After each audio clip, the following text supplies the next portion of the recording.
There's no easy way to hear. And all the memories you love to bring. With all the things that you hate to scream.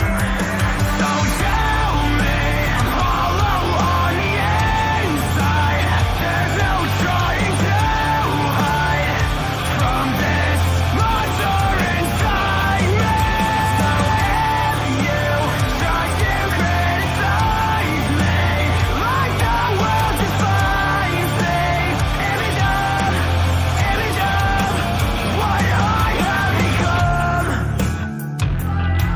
All right, and welcome back to yet another episode of the Browns Beat Podcast. I'm one half of your co-host. My name is Tristan. I'm here with my man Derek. Derek, how are we doing today, man? Tristan, we did a podcast. We called it an emergency podcast because there was some news, and it was kind of crazy because it's rare that we really have like talkable news, I guess, during the season. Usually it's a lot of just like injury related stuff, or like, are they going to add a fourth corner or stuff like that, right? It's rarely a big picture talking point. Go ahead. Yeah, mostly just like game reviews, game previews, looking ahead to draft, free agency, stuff like that. Yeah, and even the looking forward to the draft and free agency, that's not really something that we talk about really until towards the end of the season. So yeah. I don't know. But yeah, no, my point with that was like, this is kind of rare that we have something, and we'll dive into it, but Tristan, it's something that even though it's not necessarily a big deal, it is a big deal from the narrative standpoint, because again, we'll get into it more later, but Tristan, this organization gives you nothing, absolutely nothing from a media standpoint, right? So you have to really pay attention, to the tidbits that they do put out there. And the decision to trade Joe Flacco is one that I believe there is a lot of breadcrumbs that they are dropping here by this trade. So we'll get into it. It's been a crazy, crazy week so far with that. The conversation on the quarterbacks. We had one of those rookie quarterbacks play on Sunday. We got that to talk about. People want people fired. There's the horror stories of number 4 on the horizon. Like, there's so much happening right now, Tristan, that it is like, it makes this job fun, but it also makes it challenging, because it's like, man, there's just so much to say. Yeah, I mean, the only person that is more thrilled than the most excited person about what's been going on in Cleveland lately has got to be Tony Grossi. There's no way anybody else is more happy than him. The man makes the most ridiculous theories out of anything. So he probably just had enough content right now within the past week to fuel his entire summer. Like he's got it covered. He's fine. But let's move on. Let's jump right into it. You mentioned it. Joe Flacco traded to the Cincinnati Bengals. Browns trade Flacco in a 6th for a 5th round pick. Derek, I know you kind of mentioned it. You mentioned breadcrumbs. Kind of dive into it. What are your thoughts on the trade? So I think it's important to kind of give initial reactions, because we rarely get events like, well, I don't want to say rarely, but on my hand I can count maybe a handful, barely, of moments that I looked at my phone and it was a trade or a signing that the Browns have done, and it's like, what? Like, that's wild. One of those being Kenny Pickett, by the way, which is kind of, a perfect transition. This is kind of how I felt when I saw that the Browns traded Joe Flacco to the Bengals. It's one of those things where you read it and you think, and you read it again, and you think, and you read it again, and you think, and then you finally come to the understanding that you're not going to make sense of it. And, it just kind of is what it is. But a couple ways to look at this, Tristan. I want to start from the compensation standpoint. It's a pick swap, right? And I don't want to make it seem, this is not an Andrew Berry laser eyes moment, right? This is not you just traded Joe Flacco and got 3 first-round picks. People do that. But in hindsight, to swap a 6th-round pick to a 5th-round pick, what does that do? It's leverage. It's a building block to a potential trade if you need it at the end of the year, right? And I know these late-round picks don't really matter that much, but it really does. When you go from a 6th to a 5th, that is a big deal. And for anybody who will say, nah, it's not that big of a deal, say what you want about him, but you got Shedeur Sanders in the 5th round, right? So there are guys, and whether if he works out or not, that's not the point I'm trying to make. The point is, it's an option. You have a bullet. You have the option to potentially find somebody. So I think Andrew Berry did a good job in the fact that we got anything back for Joe Flacco. Like, Tristan, if you would have told me, hey, the Browns traded Flacco, what do you think they got? I would say a conditional 7th. Like, I would not imagine that the Browns get anything of value back. So there's that. I wanted to do that first. And then secondly, before I go back over to you, the broader question that we'll get into here in a few, what does this mean for the current quarterback room? What does this mean in general?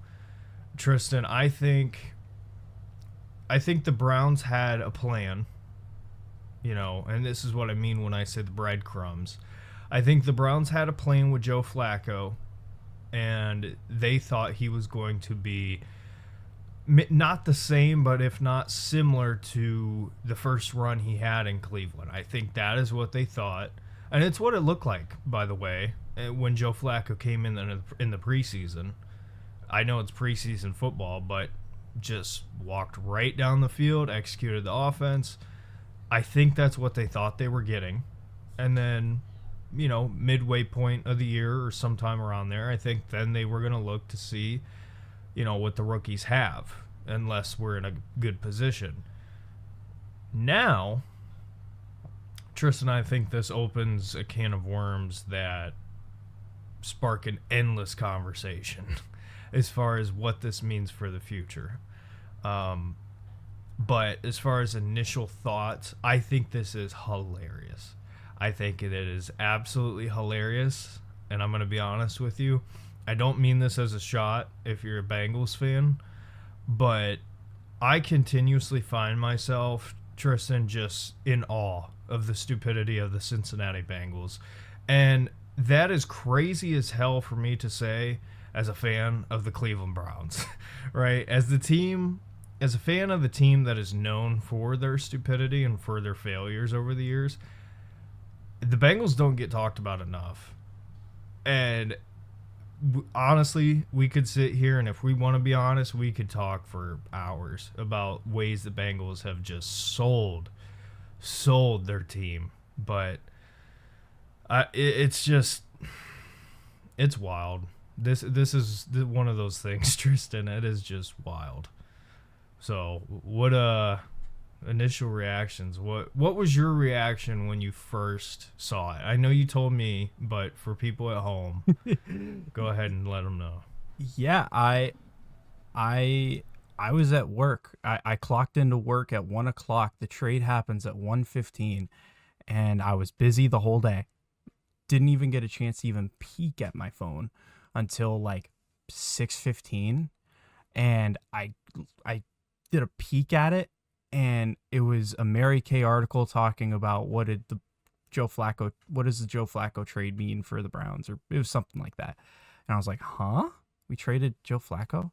And like I didn't have much time, so I just quickly like looked, and I didn't even see the trade package. I just saw Joe Flacco traded to the Bengals. I was like, okay, wow, what the hell? And now I'm going back going back to my work. I still had about an hour left, and so I'm just stewing on it. I'm like, huh? Like, this doesn't make any sense. And then I finally got a chance to like kind of look over the trade package again. Like you said, it's a 5th and a 6th round pick. It's not laser eyes, you know. It's not like we traded like Flacco in a 7th for a 3rd or anything like that. You know, it's a nice bit of business, but it's not anything crazy. What I will say is what you mentioned. There is a big difference between the value that you get out of the 5th versus the 6th round. 5th round, you have guys that were projected to go round 3 that fall. You do.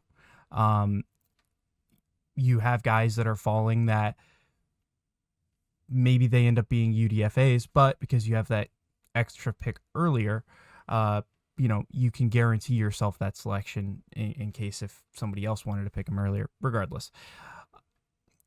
Like you had mentioned with Shadur, we picked him up in the 5th round, and we also know that this UDFA class was great. Aiden Huntington looks to be at minimum a serviceable NFL player, if not a guy that can stick around for a while.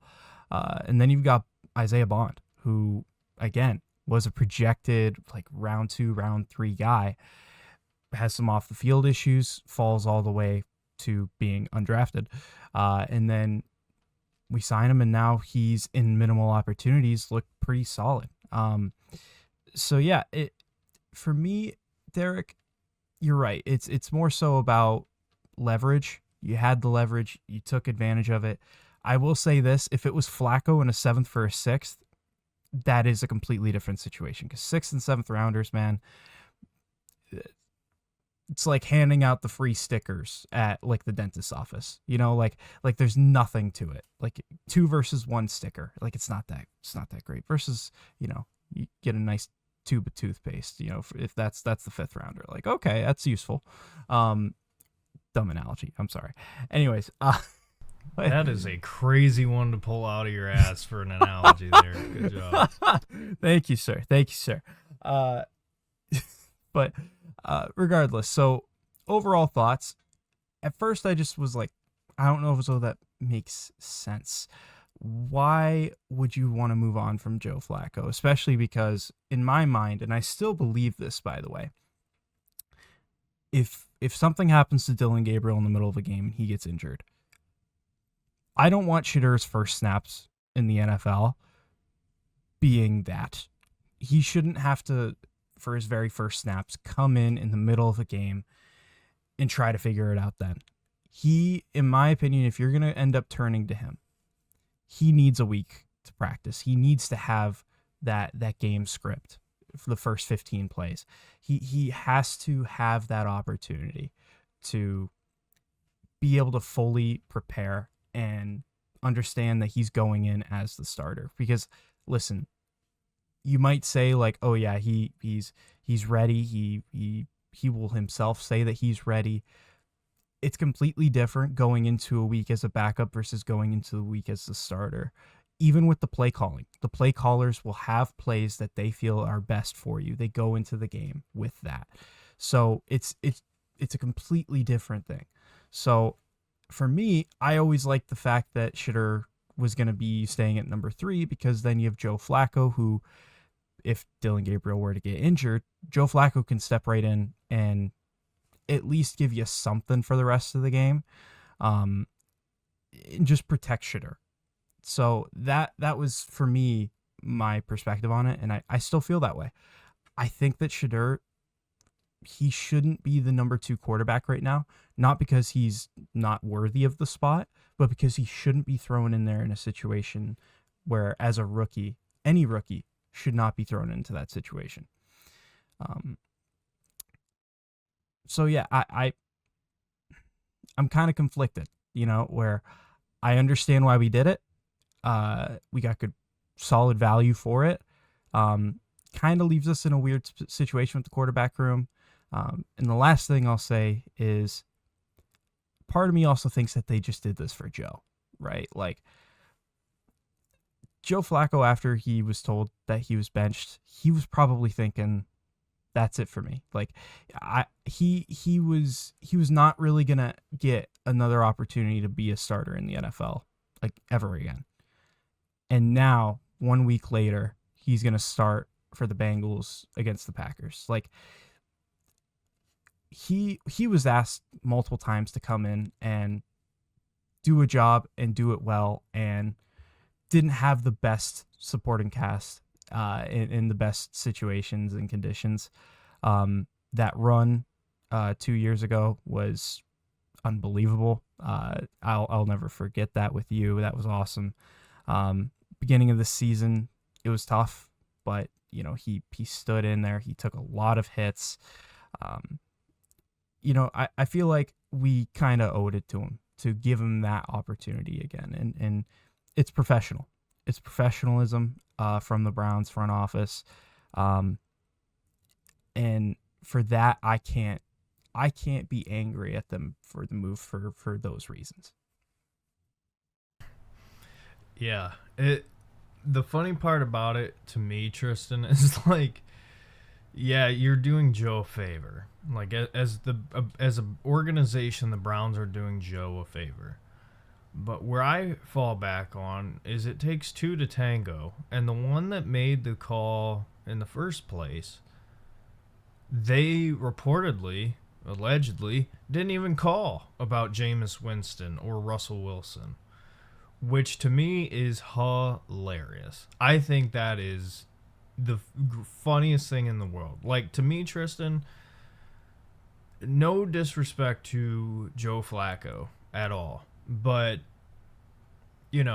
there's a reason why a quarterback needy team is trading a quarterback, and it's because he's just not that good anymore. It would be one thing if Joe Flacco was balling and the Browns got to the point where it's like, okay, Joe looks good, but we're still losing games. We're going to see what the rookies have. It would be one thing to go like that route.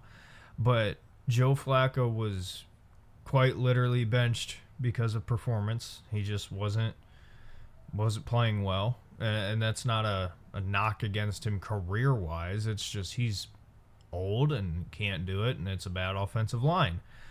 So you trade him to Cincinnati, and it's like, okay, yeah, he's got Jamar Chase and T. Higgins and, whoever they got there, Gesicki and whatever, Chase Brown.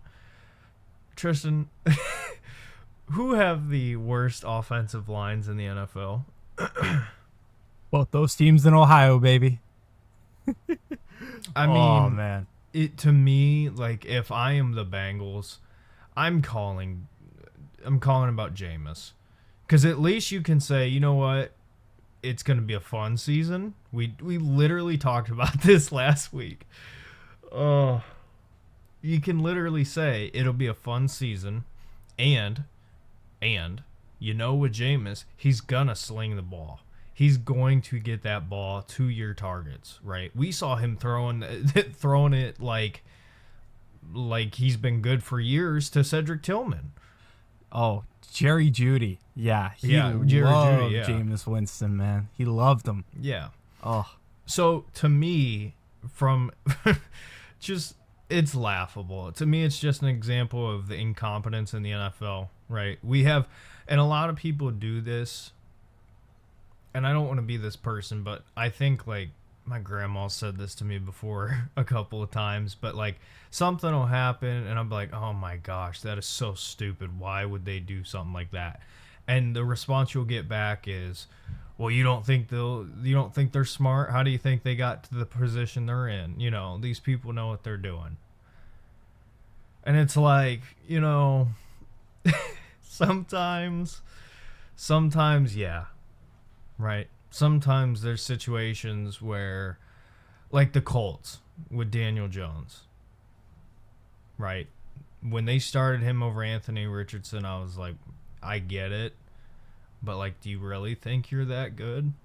Like, do you really think that starting Daniel Jones is going to help you out over hoping that maybe Anthony Richardson can turn it around? Like, that's kind of the thought process I had, and here they are, right? The Colts are one of the best teams in the NFL. So, listen, it happens, right? But this is one of those situations, Tristan, where it's like, this is just dumb from the Bengals side.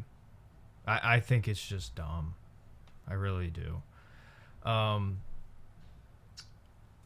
save the Browns quarterback conversation for later because we're going to talk about that anyway. But like I said, Tristan, if you would have told me last week, hey, by the way, the Browns traded Joe Flacco to the Bengals for a 5th-round pick. Traded Joe Flacco and a 6th-round pick for a 5th-round pick. I would laugh. And you know what I'm doing now? I'm laughing. And I hope he beats Green Bay. I think that would be hilarious. But let me tell you something, Tristan. The Cleveland Browns play the Cincinnati Bengals Week 18. And if Week 18 Joe Flacco is the starting quarterback for the Bengals, which I don't think he will be. I don't. But if he is, and Joe Flacco shit stomps the Cleveland Browns, you are going to get a rant from me that is unprecedented compared to anything else you have heard on this podcast. I'll just put it like that. Let me ask you though, Derek, if that shit stomping gets us the first overall pick. Oh yeah, then I don't care. That's what I'm saying, brother. That's what I'm saying, man. That'll be Joe's final gift to the city of Cleveland. No, but yeah, I think ultimately, if I was the Bengals, if there was any quarterback that was available that I would have traded for, it would be Russ. But we know ownership there hates spending money. I'm honestly willing to bet that they chose Flacco over Jameis because of money. I don't know the actual numbers, so it's possible that that's wrong, but I'm pretty sure that Flacco makes at least a good chunk less. So, in my opinion, that's where that stems from. So, but you know, let's kind of move on. Let's talk about the Vikings game because man, there's a lot to unpack there. So let's start with the quarterback. We just talked about Joe Flacco. Let's talk about the guy that stepped in to replace him, Dillon Gabriel. Derek, I mean, just off the top, like what were your overall thoughts on Dillon Gabriel's performance in this game? So I think we have a divide with the fan base because the media narrative this whole offseason has been very, very polarizing, right? For obvious reasons. You draft the son of Deion Sanders. You know, he's got his own personality, and you have people that love him, people that hate him. There's not really a whole lot in between. There's some, but not a whole lot. You know, and the media narrative, in my opinion, has been that Dillon Gabriel sucks.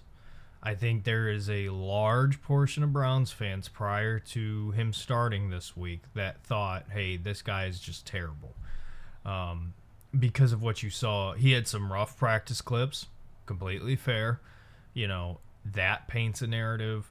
The fact that he's a lefty, the fact that he's short, the fact that he played 1 billion years in college, like there's a bunch of people that I think had a preconceived notion on Dillon Gabriel that he's just not good, right? We did not have that here. If anything, I would argue the opposite. We were, like I said before, pro Dillon Gabriel to an extent. Now, to answer your question, my takeaways, I wasn't surprised whatsoever.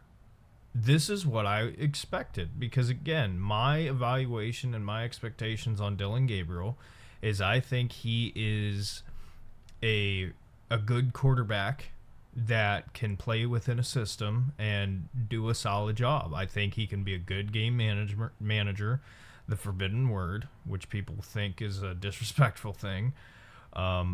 You know, but he's got a good enough arm, he's mobile enough, and he's accurate. That's, you know, and I think he can be a stopgap starter, really good career backup. That's what I think he is.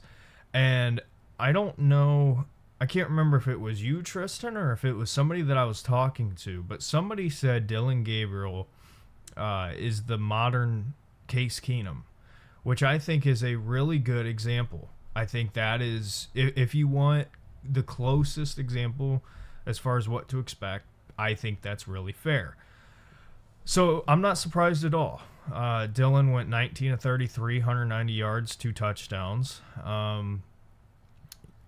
Like you have mentioned, he was under duress a lot. We'll get into the specifics on that. But I think my general off-the-top takeaways, it was what I expected. However, I think there was, like you have pointed out, we'll point out more, there was a lot left on the field. And the hot button topic, and I have my own opinions on it, I think it was a horribly mismanaged play calling. I think it was terrible, to be honest with you. So as far as Dylan goes in particular, Dylan Gabriel is the definition of a C+ and a B-. Like, I think he's gonna hover between those two his whole career. Like, there's some days he's gonna be a B-. Some days maybe B+, but there's gonna be the days where he's a C, and you're just like, okay, you know. But I don't know. There's a lot. Yeah, and for me, watching the tape, watching the film for Dylan, told me a lot. First and foremost, he processes, if not at an elite level, a high-end level, a very high-end level. There were so many times in this game where he had a rusher in his face, and he either got the ball out quickly to his check down, or he stepped up in the pocket, avoiding that pressure, and made a play downfield. Now, that was less often, just because interior of the line wasn't always holding the pocket the best. But, for me, in terms of what you could reasonably expect for a rookie quarterback in his first ever start, he played well. I'd even say very well. Now listen, he did have a few plays where he should have made the play. In particular, off the top of my head, it was the first series of the game. It was a third down. He made a throw going across his body to the left-hand side. I shouldn't say cross his body, but because he was in the pocket, but left-hander throwing to the left, and he put it too high. For me, whenever I see a quarterback sail it, especially early in a game, I kind of lean towards that's adrenaline. Because especially for him, first ever game in the NFL, first ever snaps, like his second ever drop back, like, come on, that's got to be adrenaline. By the way, I'm gonna pause. I'm gonna rewind real quick. What did I say last podcast? I said I guarantee the first two plays of the game are gonna be a running back zone with Quinshon, or just a run with Quinshon. The second play was going to be a tight end screen. Derek, I will say this. We had a penalty on the second play, which was, I believe it was looking like it was going to be a run. But technically, the first play was a run, second play was a tight end screen. I know you, Kevin Stefanski. I'm in your head. No, I'm kidding. But let me move on from there. Derek, I had several plays that I wanted to break down in terms of kind of exemplifying the problems for the Browns and the Browns offense as a whole. For me, yes, Kev does deserve some blame, especially for the game management in the fourth quarter. But honestly, Derek, like, I'm looking ahead and I'm saying, like, okay, what's our biggest need heading into next year's draft? a lot of people are going to put quarterback at number one because either they don't believe in Dylan Gabriel or they just think that this class, it's too good to pass up on one of these quarterbacks. For a lot of people, it's a wide receiver. They don't believe that we have a playmaker, a competent playmaker on the boundary. For some, it's tackle. And I'll tell you this right now, Derek, for me, I actually don't even think it's close. This team's biggest need going into the offseason is left tackle. 100%. And the plays I've kind of selected, I'll break it down real easy for you right here, right now. If we had competent tackle play, it's not a guarantee that any of these plays would have resulted in a touchdown or resulted in a big play, but the chance would have been there. And because of the poor tackle play, it was not. So before I kind of get into my little breakdown here, Derek, did you have any kind of comments, response to like what any of the stuff that I kind of went over? So I'll talk about the Kevin stuff a little bit. I think I'll dive into it more later, but I want to throw a little bit of it in here. I think, this whole argument about Kevin Stefanski and Bruce Arians, I believe it was Bruce Arians, came out and said he doesn't know how long Kevin keeps his job. And the root of all of this is, the conversation about how conservative play calling was against the Vikings. Now, in my opinion, now you can correct me if I'm wrong, but I'm not taking what you're saying as Kevin called a great game. I'm taking it as there was opportunities left on the table, which I agree with. I think that is the truth.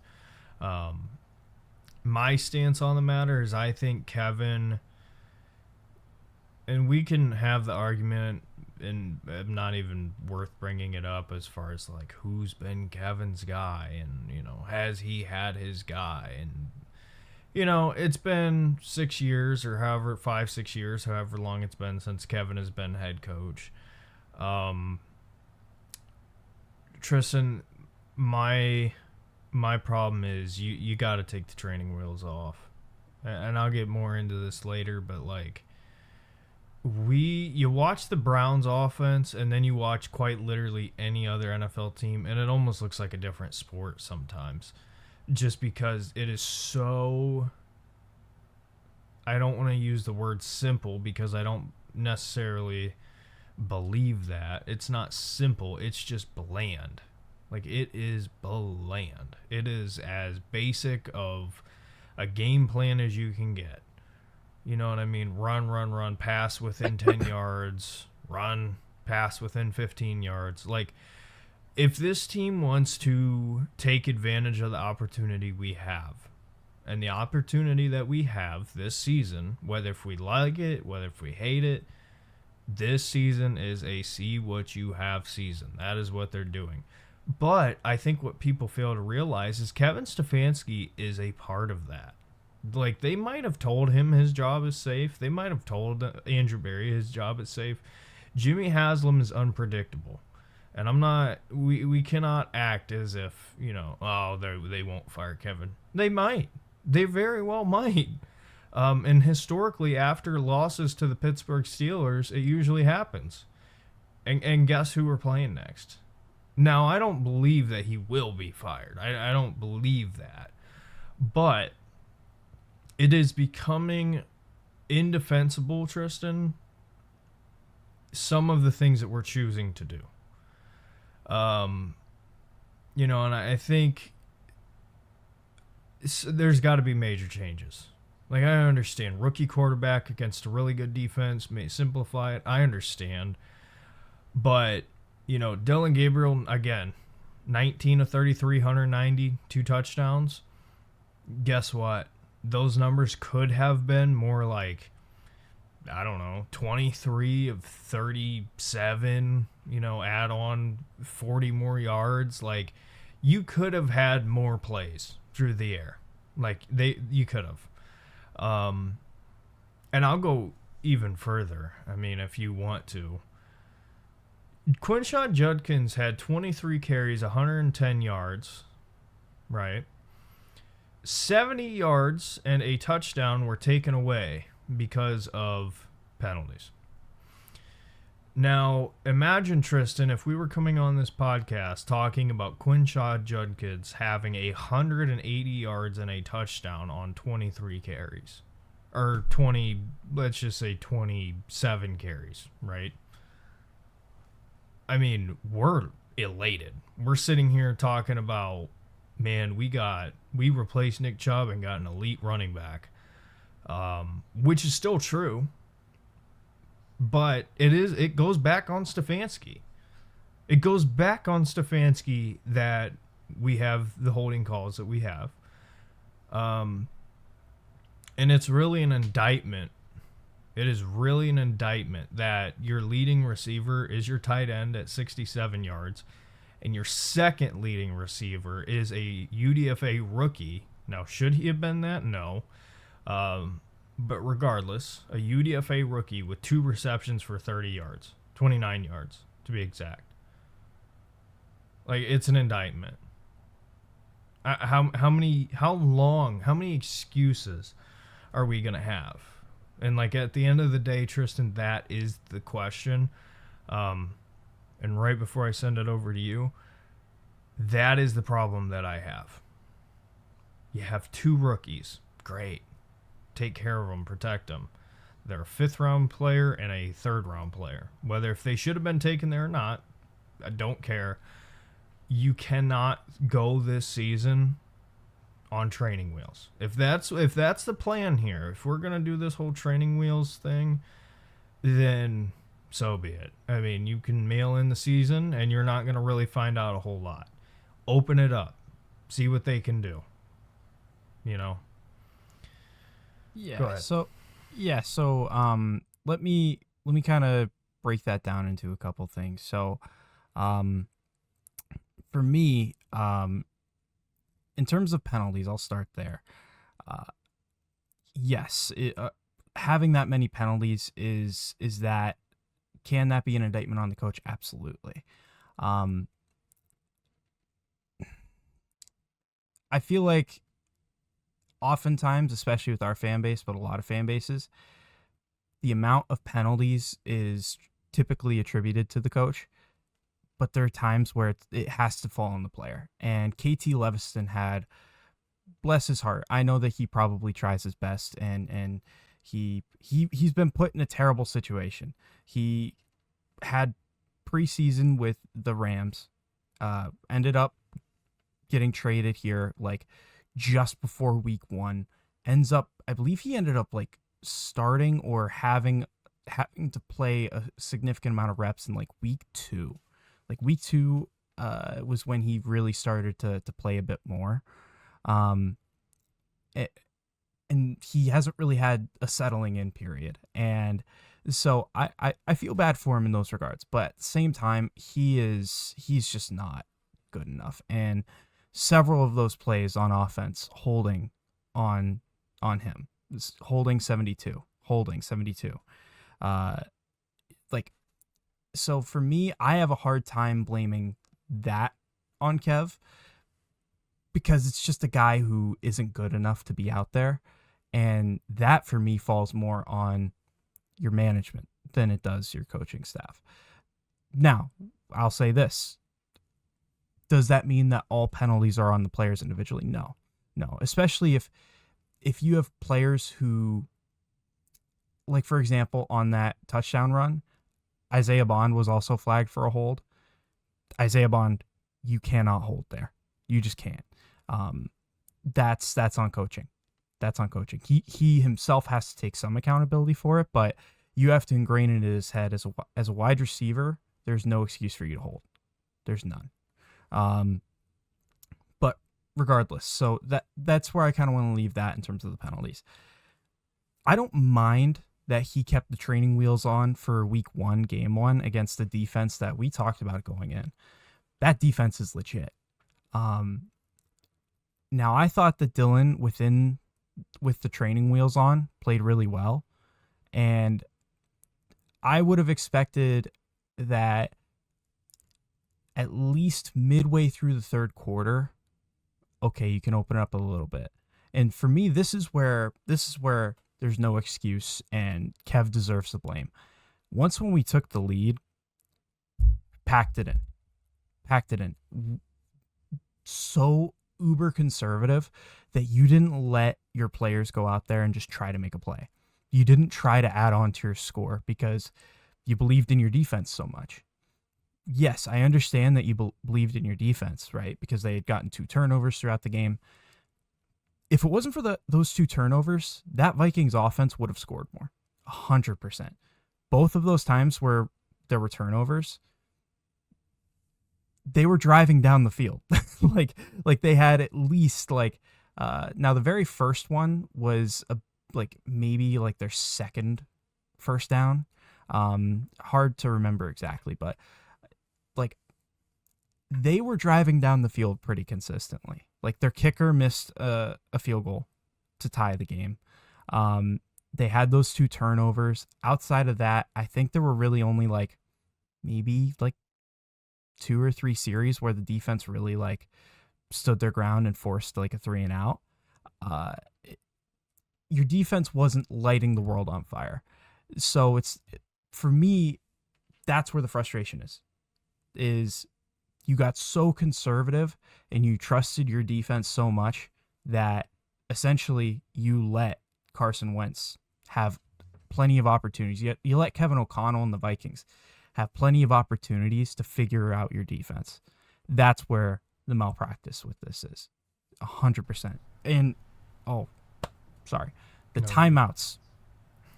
Brother, why are you calling timeouts for them? Why? The third down play call. Let me start there. The second to last offensive series before we got the ball back with 20 seconds. The third down call. A lot of people were critical of the fact that we were passing in that situation. 3rd and 11. Run the ball, make them use their last timeout. I don't mind throwing the ball in that situation because if you get a first down, game's over, man. It's over. I do, however, have an issue throwing a corner route. Why are we throwing towards the sideline when we benefit from staying in bounds? We have to stay in bounds to kill the clock. So this is where I'm frustrated, Derek. Why was there not a slant? Why was there not some type of running back screen, a tight end screen, something that you could just dump it off and get a possession, and then maybe you get something run after the catch? That would have been the perfect situation, which I have been calling for multiple weeks now. Running back screen to Dylan Sampson. Just get him in space. We've seen it before. You get him the ball in space, and he's making at least this little something. It's not like when you're throwing it, dumping it off to Jerome Ford, where it's you really just hope that he can get a yard. Dylan Sampson usually is getting 4 yards, 5 yards, 6 yards every time. So that's the situation where just dump it off to Dylan Sampson. Let him do something. That's the first thing with that third down play call. So I don't mind the pass. I do mind how it was executed. That was terrible. Terrible. Then that last drive. Why are you calling timeouts for the Vikings? What you did by calling timeouts in that situation, you gave them the option, because of the fact that they still had theirs, you gave them the option to target the middle of the field. And because of that, your defense had to play completely differently. Before, it's, hey, guard your boundaries, make sure you don't give them anything easy to the outside, and force them to the middle, tackle them in bounds. That's the situation you put their offense under. And if they do throw the ball in bounds, well, they either got to burn that timeout or they got to hurry to the line of scrimmage. And all of a sudden, you're putting much more stress on their offense. When you're calling your timeouts, and I get it, listen, you trust your defense, that's fine, whatever. When you're calling your timeouts, you're making the defense's job harder. You're making it harder. That's where my frustration comes into it with. Listen, if they kick the field goal and then you go to overtime, so what? Yeah. So what? Go to overtime. Go to overtime and then try to make them win the game in overtime. that's Yeah. where I'm frustrated, because they were already in field goal range, Derek. They were already in field goal range, and we're calling timeouts. Like, just completely mismanaged. Completely. And I'm a huge Kevin Stefanski guy. I really am. That right there was terrible. And it's inexcusable. Just terrible game management there. So I'll let you kind of rebuttal on that. And eventually we'll get into Dylan Gabriel, but this absolutely it needs addressed for sure. Yeah, I want to start with his route concepts. When the whole reason why Kevin Stefanski was brought here is because he was a good offensive coordinator with the Vikings, right? And now the Vikings have had weapons, which it's revisionist history, because we could make the argument of like, oh, they had Diggs and Thielen, well, we had OBJ and Jarvis, like, and it still didn't work. Like, we could make these comparisons. I don't want to do that. But what I am saying is, when you look at Kevin Stefanski's offense from Minnesota to Cleveland to, Baker versus Brissett versus Deshaun versus, whoever we have had in at quarterback, when you look at the variations of his offense, it is just not even remotely close to what it should be. Like, it's just not. Like, what Kevin Stefanski, what his offense, and again, I use air quotes because this is not his offense. This is, I don't even know, Tristan. We can debate it, we can talk about it, but this is just not what he is. This is not what got him here. And I want to make that very clear. That is where, offensively, the criticisms are valid. How are you an offensive head coach, an offensive mind, and you have one of, if not the worst offenses in football? And yeah, I understand the Watson contract and all of it. I get it. But you've been here for 5 years or so.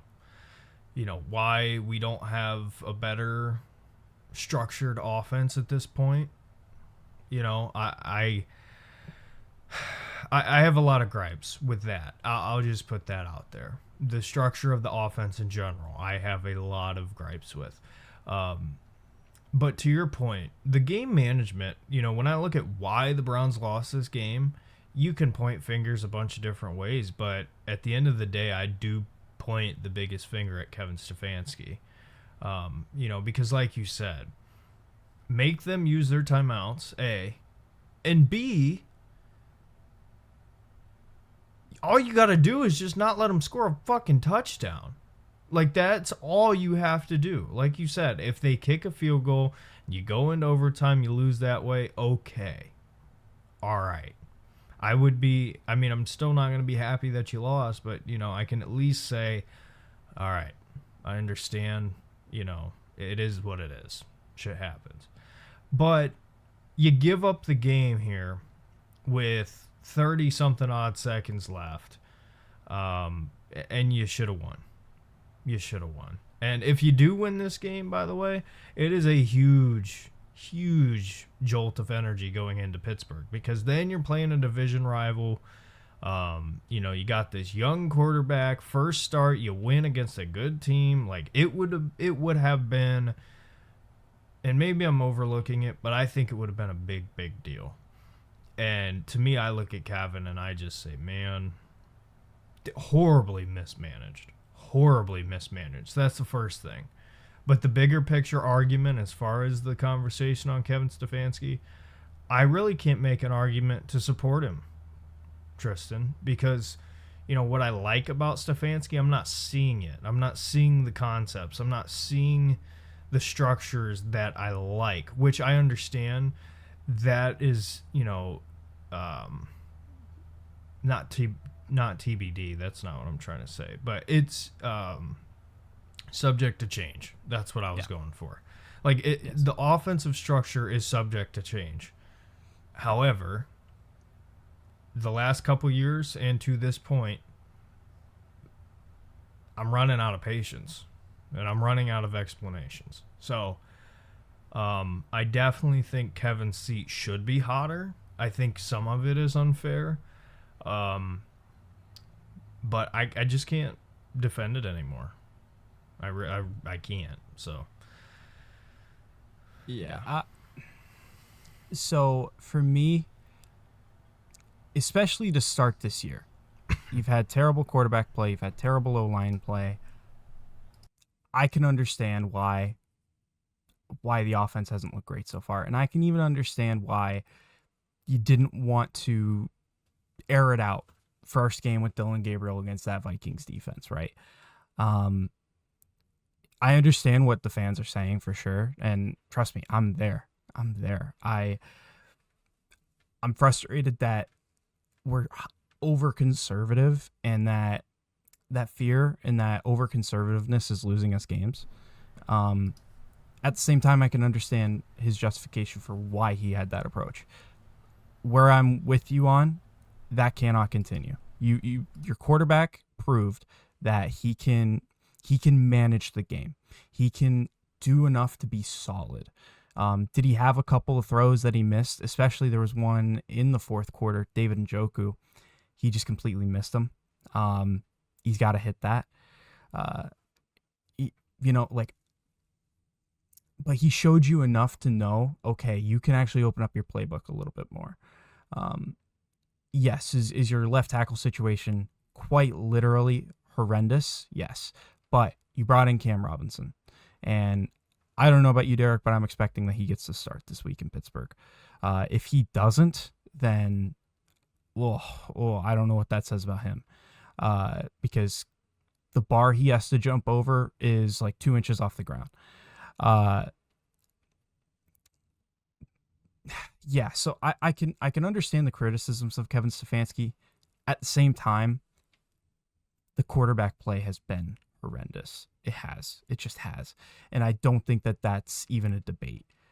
With Deshaun, it was horrible. The one good Deshaun Watson performance that we got was that second half, like in terms of what we expected, was that second half against the Baltimore Ravens, where quite literally he was injured and he had to play within the structure of the offense. So now I don't want to give that completely credit to Stefanski because listen, hey, he went out there and played with a terrible shoulder and he was zipping it. He was doing good. But the last time that we actually had a solid quarterback that fit Kevin Stefanski's system, it was Jacoby Brissett. And I don't know about you, Derek, but I thought for the talent that Jacoby Brissett had, he played really well. So all that's to say this. Does it mean that we can sweep everything under the rug? Absolutely not. He does deserve criticism, especially in moments like this where he completely mismanaged the game and he threw it away. And he refused to open it up after his rookie quarterback showed he's capable. That's absolutely, you're right. 100% needs to be better there. What I will say, though, is the run game does look back. It does. It looks great. But the reason why the the offense ultimately faltered is because Minnesota just committed to stopping the run, and Kevin refused to open it up to make them respect the pass game. I'll kind of leave it at that in terms of that. Any final thoughts on Kev before we move back to Dylan? No final thoughts on Kev, but since we're close to an hour, I just want to throw this in real fast because I don't have a whole lot to say on it anyway. Defensively, listen, I can't really criticize the defense because they've been so good all year. But it's like, man, they should have probably teed off against that offensive line. And they did. I mean, they got some pressure, but nothing close to what I was expecting. And then it's probably an obvious statement, but, you know, the secondary struggled against Jordan Addison and Justin Jefferson. Don't know what the hell Denzel Ward was doing on that one play at the end of the game.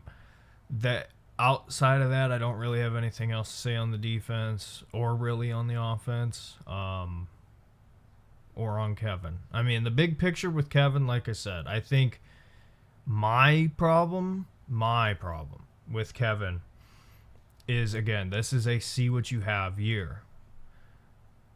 that also factors in with your decisions going forward because, I'm going to see what I have. Okay, neither of these quarterbacks can play. If that's the conclusion you come down to, okay, well, what if it's just the system? What if it's a bad system? These are the questions that are going to be asked, and you have to answer those questions because you don't want to be drafting Lenore Sellers, or just naming somebody. You don't want to draft a Lenore Sellers to come play in a system that's going to suck. You know what I mean? Like, there's a lot of conversations there. But, yeah, we'll leave it at that for now. Absolutely. 2 sentences about defense on my end. Defensive line absolutely underperformed, especially considering the fact that they were missing 3 starters. Myles Garrett was completely bottled up. Pretty much did nothing. I get it. I'm sure they were doubling him quite a bit, but Christian Darrisaw, for the most part, kept him under wraps. A lot of the other defensive linemen didn't really do anything. Malik Collins was great. And then, Denzel Ward, final play of the game, and he completely messed up. I mean, he took accountability for it, but in those moments, your best players have to be at their best, and Myles and Denzel were not. So that's, it feels harsh, but at the same time, the expectation we have for this defense, they did not live up to that at all in this game. Let's move into. I did find a few clips while I was doing some film study. The first one was actually, it was actually one that kind of was surfacing on Twitter a bit. So it was a second down play call, 2nd and 7. Dylan drops back, and his first read is to his left, Isaiah Bond, and what you see with the play, and we'll have screenshots up on the screen. David Njoku, like Moses, he parted the Red Sea. That seam route, it was like COVID rules. There wasn't a guy allowed within 6 feet of him. It was wide open. He quite literally could have walked his route, caught the ball, and then jogged into the end zone. For those at home, it will be on the screen. Yeah, like Tristan said, it will be on the screen, so you'll see it. But for us talking about it right now, wild. Yes, absolutely. And it's inexcusable that you can't find that play. For me, though, it comes down to this. So the first read in the progression is to Dylan's left, right, to Bond. What does Dylan see when he's looking left? Well, let's take a look.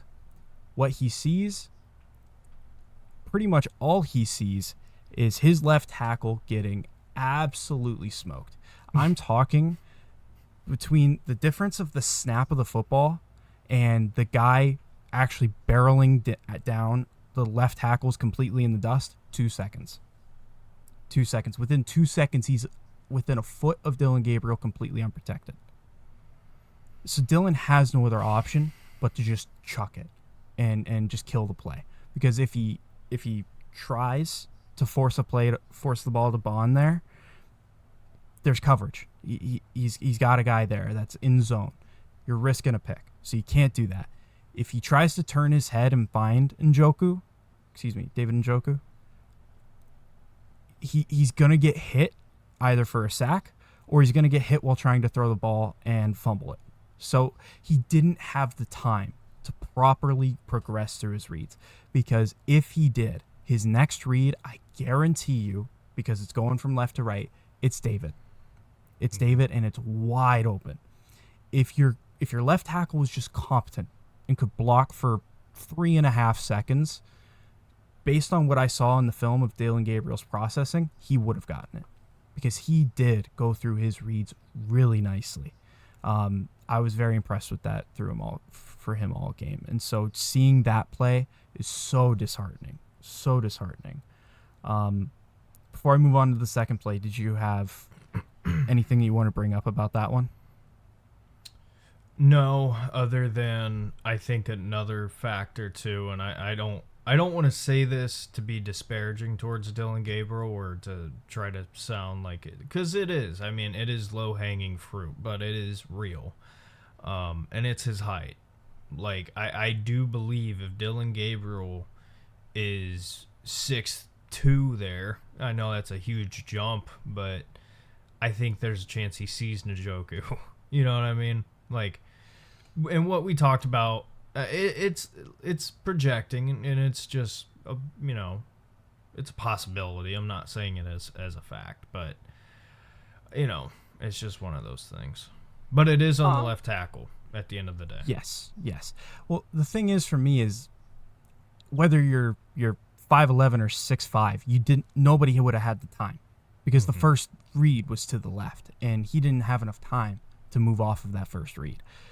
So for me, that's where that comes into play. But in terms of his height, actually, I think it was the second drive of the game. He had a great moment where, shocker, left tackle's getting beat. He stepped up into the pocket, and he I don't know if he jumped or if he kind of just postured up a bit, and he flung it right over the middle. It was perfect pass, right on the money. So does that mean it's always going to be like that? No. But that showed me, okay, you're actually capable of staying in the pocket and making a throw at 5'11" in the NFL. Yeah. So that's a good sign. But again, we'll have to see if it's consistent. With the second play, Derek, it's a similar story. Snaps the ball, and within about 2 seconds, again, might have even been less than that. So if you actually watch the tape, on the line of scrimmage. So this one is Cam Robinson. The last one, I think it was Cam Robinson as well. It might have been KT. I'm not sure. Cam Robinson quite literally doesn't even get a hand on his guy. Doesn't even get a hand on him. He pretty much just swats his arms and runs. And now it is a rollout. It's a play action boot, which, by the way, we were saying we wanted to see more of in this game. But because of the fact that he moved so quick, he got off of Cam Robinson so quickly, Dylan didn't really have the opportunity to let the play develop, and he pretty much just ended up hitting his check down. Now, I was telling Derek before we started, could he have held on to it a bit longer and maybe just tried to look for the shot downfield? Yes. But then at that point, checking it down to Dylan would have been gone, and it wouldn't have been an option. So now you're kind of all or nothing. And that was a second down play. And on this play, actually, when he checks it down to Dylan, I believe it went for 6 yards. It created a third and short, which is great. Great game managing. But the reason why I point that out is if you look at Isaiah Bond on this clip, Derek, I mean, it wouldn't have been the easiest throw in the world, but it was open, Derek. If he would have had, just another second to 1.5 seconds, that ball, assuming he hits it, that probably is a touchdown. It's a touchdown. And that's two already. Two that you got spotted. 14 points wiped off the board because you cannot stop pressure from getting at your quarterback. Very frustrating. Very, very frustrating. And it's not Dylan's fault. It's not. That's the thing. Yeah. Only thing I'll add in on this one is, like you said, Bond is running scot-free, wide open. I hope, as in these offensive meetings with Tommy Reese and Kevin and whoever is all involved, Chad O'Shea, whatever, I hope they are taking notes as far as Bond in particular, because this is the stuff he needs to be doing. This is what makes him successful.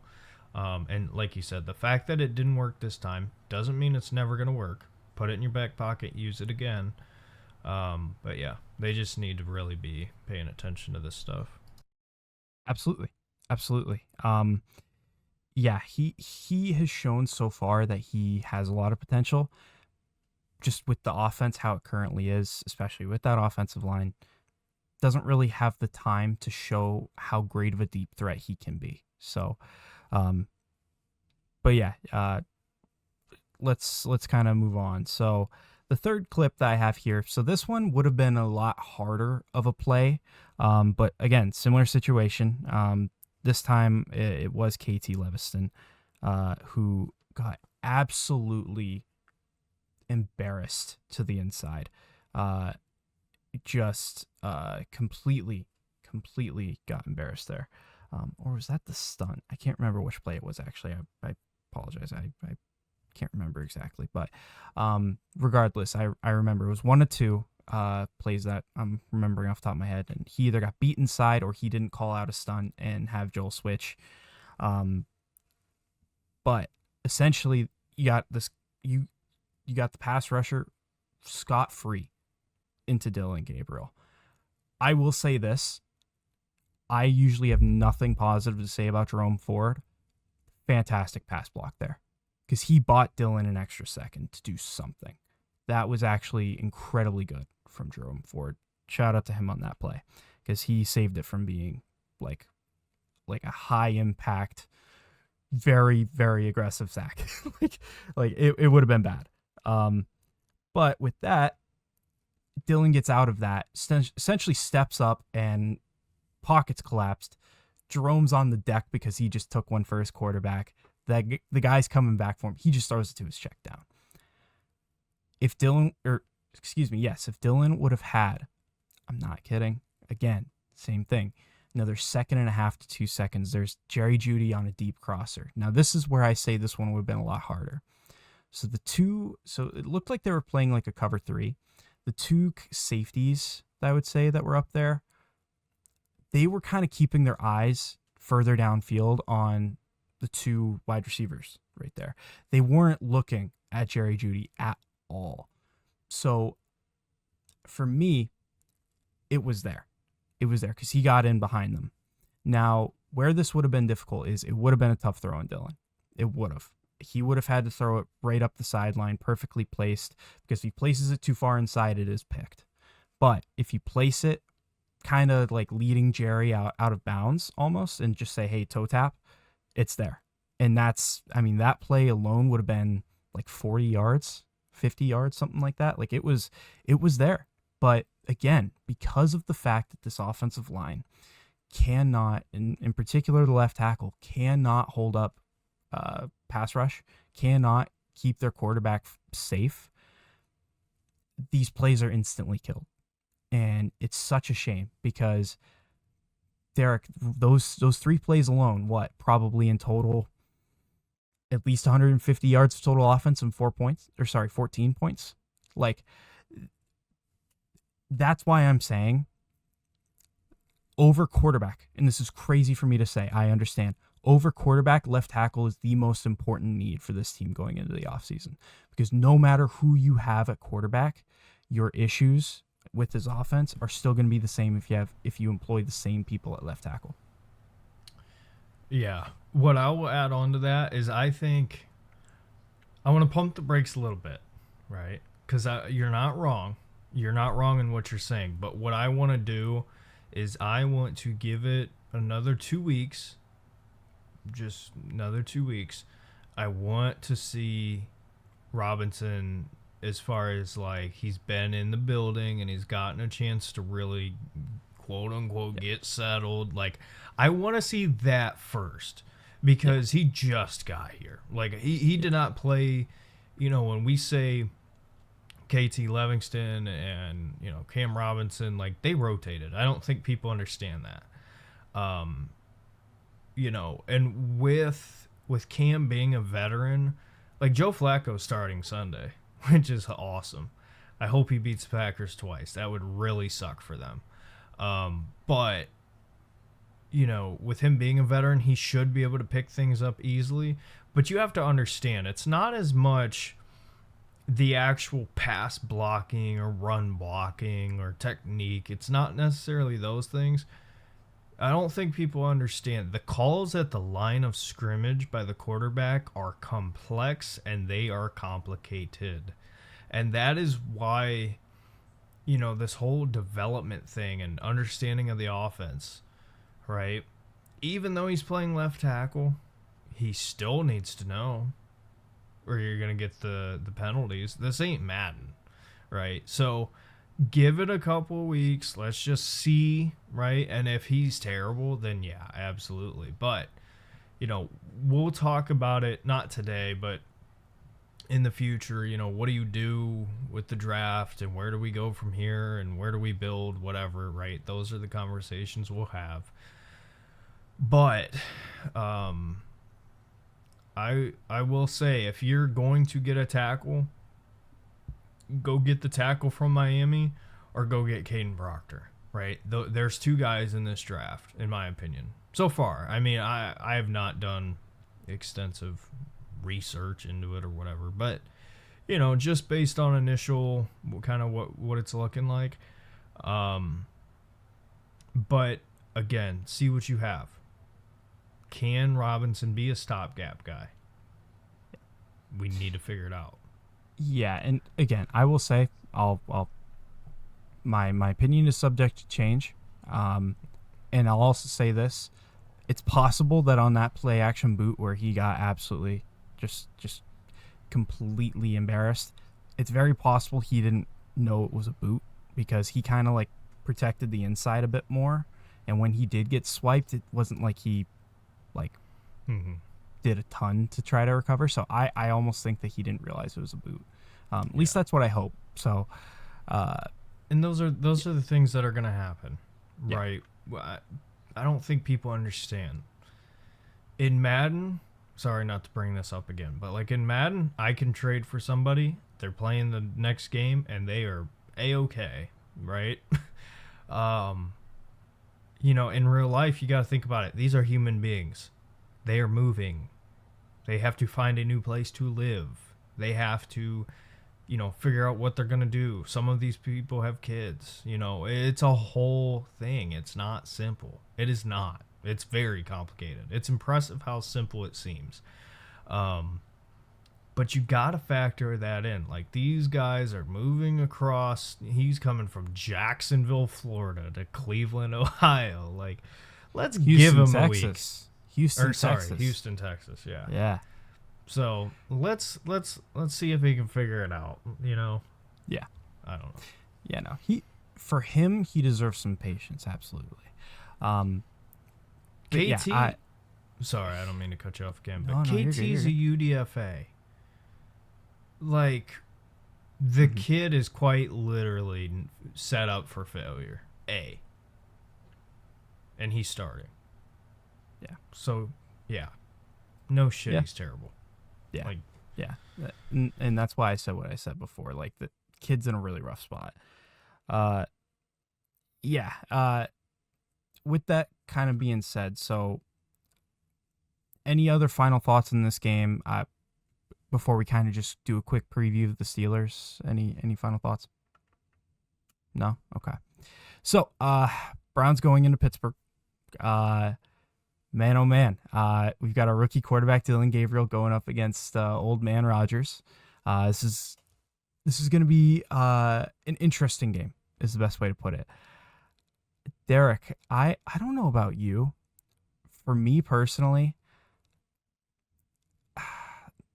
this is a complicated game because Pittsburgh's defense has not looked great this year. It hasn't so far. But at the same time, it's Mike Tomlin, so I never want to get confidence going up against the Steelers defense. And again, Dylan Gabriel, he is a rookie. Our defense needs a bounce back game. Badly needs a bounce back game. And I think that they very much could impact Rodgers. But it all starts, I think this game is going to be determined by one thing and one thing only, and it's the trenches. 100% it's the trenches. Can the Browns O-line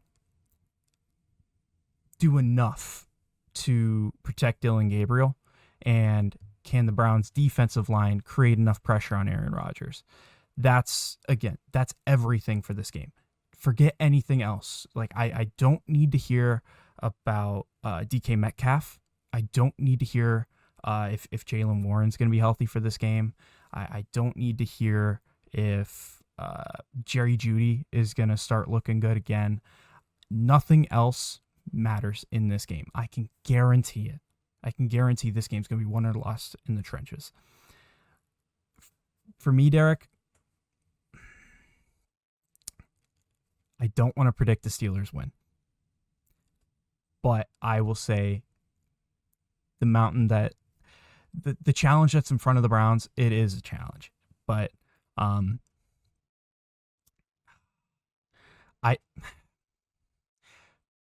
it's also because of the fact that I don't know how much Kevin Stefanski's going to open up this offense. I don't know. And if he comes out, and again, he's uber conservative, he's scared to make an aggressive play call, yeah, I don't see a chance. So because I haven't seen it, I can't predict the Browns to win this football game. Yeah, sorry, I just sneezed. Yeah, I completely agree. I think all I have to say on this comes down to the trenches. Attack. If you are Jim Schwartz, attack, attack, attack, attack. I know Aaron Rodgers is a veteran quarterback, but that's a young Steelers offensive line that has dealt with injuries. You can get home. We got enough guys. Like, go out there and bring the physicality to them. Like, usually that's how it goes with these games. I feel like the Steelers come out and they're uber aggressive, and then the Browns, will come out and they'll make an explosive play and then gain some momentum. And it's an AFC North football game. It's going to be back and forth. It's going to be a fun game, and I can't predict it. That's what kind of makes it fun. It is very unpredictable because like I said, Steelers offensive line, it's not great. Outside of DK Metcalf, I wouldn't say they have great weapons there. But DK is going to be a struggle. But again, the only other thing I'll add on is, like you said, I think it comes down to the offensive line for the Browns. Like, can you hold up? The Steelers defense hasn't been what they have historically been. And like you said, I'll rephrase it differently, but it comes down to Kevin's balls. Like, how much are you going to put on the table and actually go out there and, and unlock that play sheet? Because here's the thing, Tristan, this game should be a back and forth, really fun game, right? Two teams that they have talent, but they also have weaknesses. And this should be a classic back and forth Cleveland Browns, Pittsburgh Steelers football game. That's what it should be. And I would be pumped for that, right? I would be excited for that. But here's the problem. If Kevin comes out and it's run the ball, play action for 5 yards, run the ball, quick pass, run the ball, play action again, run the ball, tight end screen, run the ball, pass to Jerome Ford. Like, if that's what the offense is going to be, I don't care. I don't need to see Dylan Gabriel run a high school offense. I don't need to see it. Middle school offense at that. I don't need to see it. What I need to see is if Dylan Gabriel can push the ball downfield. That's what I need to see. And we need to see, okay, if he can, who are the targets that are reliable?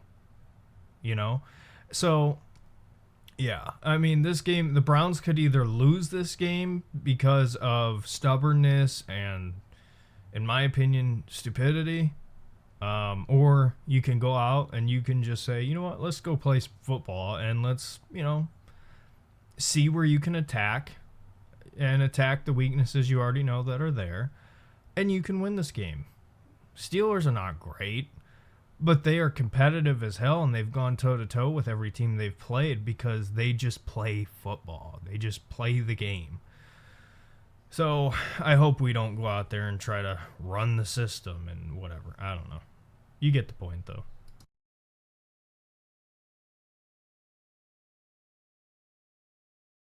Sorry, I kind of left you hanging there. No, you're fine. I had technical difficulties. I had a window pop up out of nowhere on accident. So, quite simply, you cannot afford to come out of this game saying that you didn't learn anything new about Dylan Gabriel. You can't. You have to see. You have to at least try to push the football down the field. if for nothing else, to try to open up that run game a little bit more. Because if we know anything about the Pittsburgh Steelers, they are going to hammer it into their players.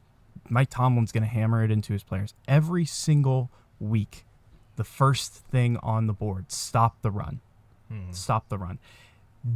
He's going to make it a thing where Dillon Gabriel's going to have to go out and play a great game for us to get the win. I'm convinced that's how it's going to have to happen. But in order for that to happen, we have to stretch the field. We have to. It's not an option to not. So yeah, for me, I'm right there with you. If I'm giving Kev somewhat of a pass for up to the third quarter with play calling, or up to the beginning of the fourth quarter with play calling in this last game. If he comes out and he's incredibly conservative again, I will be the first one to tell you that that's piss poor and he needs to be better. I'll be the first one. Yeah. I mean, I just think at the end of the day, we've reached the turning point in the season. We are here. Like, I think this season is split into thirds, in my opinion. As far as if you wanted like the blueprint of the season for the Browns, it's split into thirds. You have the Joe third, you have the Dillon third, and then you have the Shedeur third, right? I think that is the layout, how they have it set up. We have reached the Joe point, and now we're at the Dillon point. Now, the question is, when we're at the Dillon point, are we going to test it? Are we going to see what if they're... Because the thing with Dillon Gabriel, the floor is high, the ceiling is lower, right? So are we going to push the button and see if that ceiling is a little bit higher than maybe we thought? Because if it is, then okay. Now we need to really have a discussion. Can Dillon potentially be a starter for you? But you have to you have to push the buttons there. You have to see if he can, right? And you get to the point, I mean, this is down the line, but with Shedeur, if he gets in the game, you can't come out and, okay, here, let's see if you can throw a 2-yard in route. Great, you can do that. Can you throw a tight end screen? Great. I don't give a fuck. That does nothing for me. That does nothing for me. You know what I want to see? Can he throw a 15-yard comeback? Can he convert on third down? Can he extend the play and buy time and hit him in improvising? You know, can he break for the 3 or 4 yards that you need rushing? Like, those are the questions. Those are the questions. Not his completion percentage. You know what I mean? Yeah, for sure. I'm right there with you. Yeah, if you're gonna see if Dillon can be your starter long term, those are things that you have to be able to answer. So, with that being said, Derek, any final thoughts before we wrap up today's episode? No, I'm excited for the future because at the bare minimum, we know the Browns might not give us a whole lot on the field, but off the field, there is a lot of twists and turns for this season. So I know it sucks. I know it's terrible watching us go out there and lose week in and week out. But I can tell you, when we get to the back half of this year, and we're talking about sample size of Dillon Gabriel, of Shedeur Sanders possibly, of these other rookies, and then we get into now we know about where we're going to be picking, talk about the prospects. The back half of this year, as far as content goes, and I should have said this at the beginning. I'm pissed at myself that I did not say this at the beginning because I told myself I was. But on the last podcast, we had a couple people who had just said, good to see you guys back again. I wanted to say thank you. I wanted to acknowledge you and recognize you for that. Thank you. I don't know why you watch, but thank you. Thank you. And I don't want to I don't want to name names because then it becomes So, but again, thank you. But as far as the future goes, oh my gosh, Tristan, I'm so excited. I have a lot of thoughts on these quarterback prospects. I have a lot of thoughts on the future of this team. I have a lot of thoughts on just going forward. I'm very excited. Through all the shit, there are things to be excited about, believe it or not. So, I could tell you these next couple weeks might be just recaps and us bitching and moaning, but there will come a point where we will speak positivity and we will talk hope. It is not today, but the day will come. Just know that. So that is what I will leave you with. That's a beautiful way to send off today's episode. With that being said, thank you very much for watching. If you liked the video, please click like, give us a comment down below. What are your predictions for the Steelers? What were your thoughts on Dylan Gabriel's performance? What were your thoughts on how Kevin Stefanski managed the game? Any other topics that you would like to discuss? Please let us know in the comments down below. With that being said, thank you so much for watching. Y'all have a great day. Go Browns.